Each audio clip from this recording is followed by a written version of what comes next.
কথায় আছে, অন্যায় যে করে আর অন্যায় যে শুয়ে যায় দুজনেই সমান অপরাধী। তেমনি সন্তান অপরাধ করলে তাকে না সূত্রে শুয়ে গেলে কিংবা নিজেরাও তাতে জড়িয়ে পড়লে তার পরিণাম হয় ভয়াবহ। নিজের অপরাধে বাবা মার হয়রানি হবে এমনটা বোধহয় কোনো সন্তানই মেনে নিতে চাইবেন না। কিন্তু কোনো নিয়মের তোয়াক্কা না করে বাবা মাকে নরক যন্ত্রণা ও অপমানের মুখে ফেলে পালিয়ে গেছেন হাদিকে গুলি করা সেই শুটার ফয়সাল করিম মাসুদ।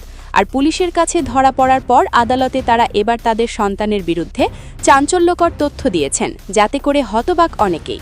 মঙ্গলবার ভোরের আলো ফুটতে না ফুটতেই কেরানীগঞ্জের হাসনাবাদ হাউজিং এলাকা থেকে র্যাবের বিশেষ অভিযানে গ্রেফতার করা হয়েছে অভিযুক্ত ফয়সালের বাবা মোহাম্মদ হুমায়ুন কবির ও মা মোসাম্মদ হাসি বেগমকে।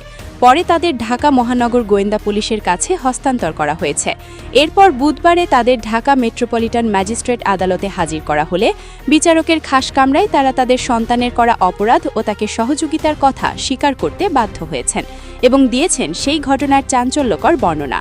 আদালতের কাছে স্বীকারোক্তিমূলক জবানবন্দিতে শুটার ফয়সাল করিম মাসুদের বাবা মা জানিয়েছেন, তাদের 4 সন্তানের মধ্যে ফয়সাল তৃতীয়, আর প্রায়ই আগারগাঁয়ে তিনি তার বড় বোন জেসমিন আক্তারের বাসায় যাতায়াত করতেন। ঘটনার দিন রাতে কৌশলে বোনের বাসা থেকে ভাগ্নে জামিলকে দিয়ে অস্ত্রভর্তি ব্যাগ তিনি নিয়ে আসেন।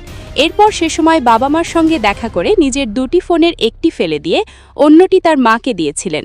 তবে বিপদের গন্ধ পেয়ে আসামি শুটার ফয়সাল আগারগাঁও থেকে মিরপুর পরে শাহজাদপুরের চাচাতো ভাই আরিফের বাসায় যাওয়ার পর সেখান থেকে ফয়সালের ব্যাগ নিয়ে তার বাবা হুমায়ুন কবির তাকে কিছু টাটার সঙ্গে দিয়ে একটি সিএনজি ভাড়া করে দিয়ে তার ছোট ছেলে হাসান মাহমুদ ওরফে রাজের কেরানীগঞ্জের বাসায় পাঠিয়ে দিয়েছিলেন এবং জুলাই থেকে তারা নতুন 2টি মোবাইল সিম কিনে ব্যবহার করেন।